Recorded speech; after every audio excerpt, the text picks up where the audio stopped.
St. Hill Manor in Sussex is the Scientologists' Mecca, and Lafayette Ron Hubbard, their American founder, is the one true prophet. Now, we've had other great leaders in the past. Well, let's take Jesus Christ.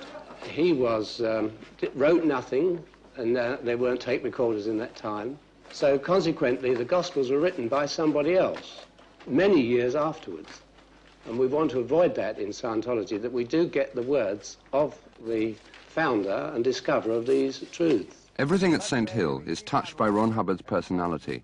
All tapes contain his voice, all but a few of the textbooks are his, and all Scientologists regard him with awe. Sapiens call leadership. How he's getting along, and whether we should continue the process or not, he will tell us no. No. Hitler. Don't. On the Western Front as a corporal. He isn't talking. This young Austrian That isn't he. That isn't his motivation at all. Had a few too many I shells think he's very land brave. And he's just a wonderful man. You know, we can have, I know we have 10-year-old children on some of the courses, same course as a 50, 60-year-old man. And each one understands because it's so simple and so beautifully laid out. He's the one person that I have known to always validate and let anyone I've ever seen him talk with or any group I've ever seen him talk to know that they are important, that what they can do matters. And with a man like this, you don't criticize. Lafayette Ron Hubbard is 56, a 3 times married American ex-science fiction writer and Hollywood scriptwriter. His one-man religion, Scientology, dates from 1950, when he launched an early version on an American public obsessed with amateur psychologizing. It first appeared in a popular science fiction magazine, but a best-selling book followed, and it caught on. That is, until the first public presentation of a clear proved a fiasco, and the next fad took over. It was condemned by the American Psychological Association and then ignored. The movement hopscotched from California to Kansas to Arizona, and eventually Hubbard decided to move the world headquarters to England. He bought St. Hill Manor in Sussex and founded 2 companies with a prospective share capital of £500,000. The week we filmed, the weekly income graph of St. Hill stood at £23,000. Running costs are hard to reckon up, but in July '66, Hubbard issued a bulletin recommending that they shouldn't go above £5,500. So profits for the week we filmed must have been at least £10,000, equivalent to £500,000 a year. Since all dollar payments go into an external account, and since Hubbard gets 10% from all other organizations, he's an exceedingly rich man. With large investments in Rhodesia and elsewhere, a Swiss bank account and a yacht with which he has been for the last 6 months, he can go anywhere at any time. A goodwill payment of £100,000 was paid to him by the organization, and Scientology now largely operates without him. Few Scientologists know, however, either where Hubbard is or where the money goes. They work for the organization for a pittance or simply pay up. A booklet we received after filming requested advance payment of £942, 8 shillings, for courses they would like us to take. Well, in Scientology, being here, one doesn't want to criticize Scientology. There is no need, because you're here and it's for you, and that's fine. But what would happen if one day you were dissatisfied? What would happen if you did criticize?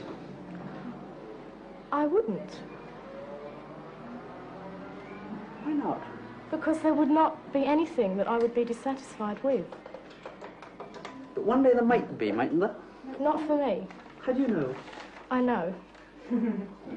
But how? It's just a knowingness, the truth. I'll try once again. Okay. Any truth. One doesn't feel anything except knowingness and truth. But Barbara, you might change one day. The things that you think might change. You might change your mind. Well, change is originated by me. And if it's truth, then I won't want to change. I won't want to deviate from the truth. What do you think of people who do criticize Scientology? That's fine. They just haven't discovered Scientology. What do you think of people who know something about Scientology, who still criticize Scientology? They don't know Scientology. What do you think of people who have been Scientologists, who criticize Scientology? Then they have lost something which only they can find, and once having found it, they will be back.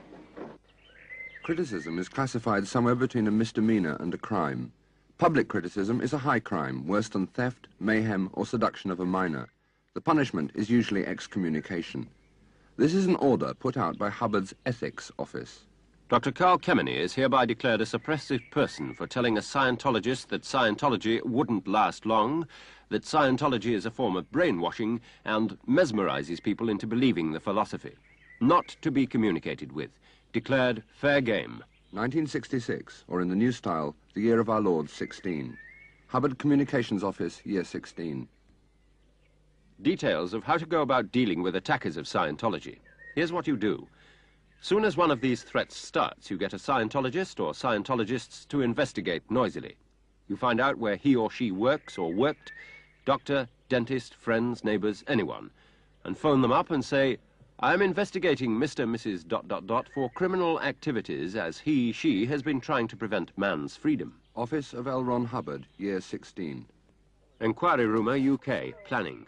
Get a detective on that Lord's past to unearth the titbits. They're there. Stress sex and blood in psychiatry and collect data and mount an all-out attack in the press on psychiatry. Well, I sort of became one and then decided that I was one. I was not very happy. I'd have a degree in art history from NYU. I'd graduated and was getting ready to go to Europe for, I was hoping for a year. And I was all of a sudden having boyfriend trouble and getting very, very nervous and upset and didn't know what was wrong. And when I had gotten upset like this, my family doctor had given me tranquilizers. So I went back to him and said, I need more tranquilizers because I'm going to Europe and I'm nervous. And at the same time as all this was happening, my boss called me up one day and said, don't bother coming back to work until you've taken a 2-week vacation and gotten your problems straightened out. So I hung up the phone and got ready for a really good cry, and a friend of mine called me and said, what's the matter? And I said, and he said, oh, well, come to Scientology. They can help you with that. Scientology, poof, I didn't need Scientology. I needed tranquilizers or a psychiatrist, or, I was in trouble. And he was very, very strong about this, get down here and get yourself straightened out. And I didn't have the strength to say, no, I'll do what I want. So I went, and I didn't know what it was. And they said, well, you pay such and such amount of money, and you get this auditing. I said, what's that? And they said, oh, here's a book.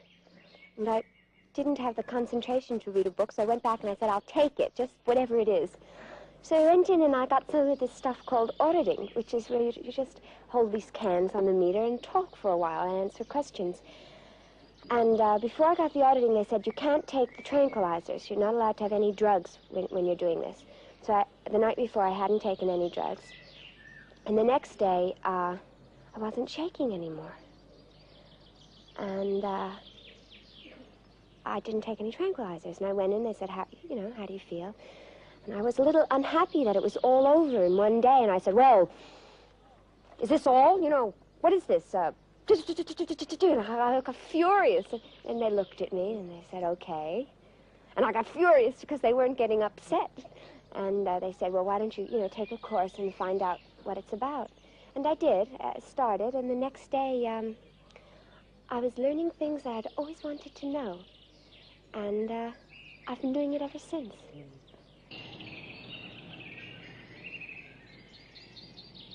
Scientology has been the last straw. They've been to doctors, they've been to psychiatrists, they've had electric shock and so on. They hear about it. And I think this is the last straw, and consequently it is the last straw for them and their money.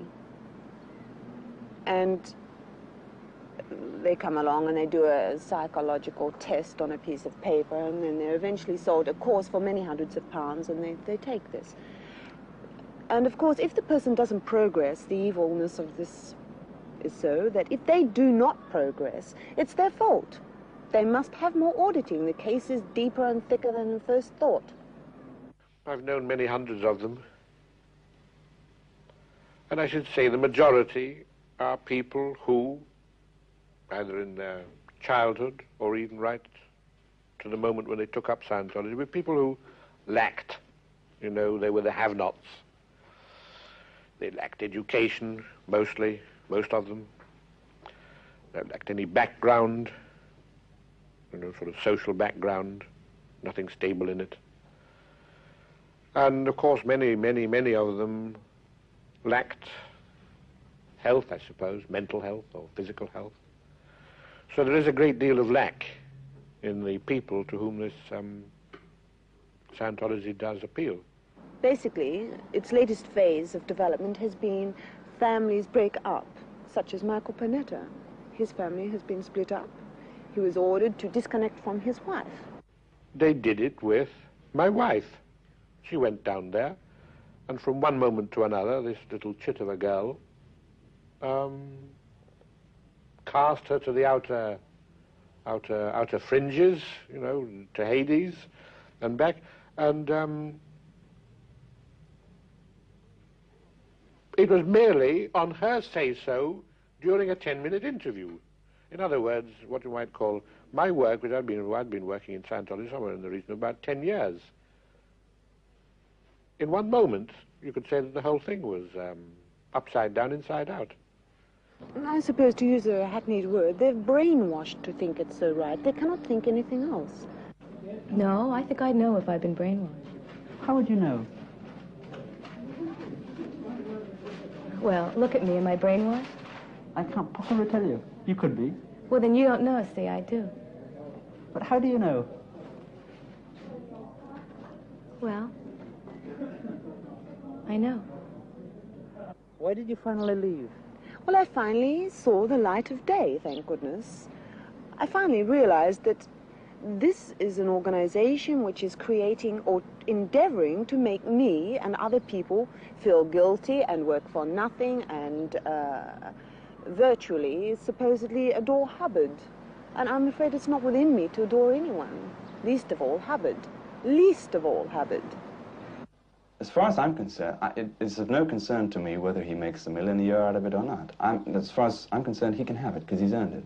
Because one thing I do know, regardless of what else happens, is the man does work about 20 hours a day at it. I mean, the amount of volume of wordage and tapes and books and everything come out is a fantastic achievement. So if he makes £1 million a day, and if he is making a lot of money, it's of no concern to me. I think that's wonderful.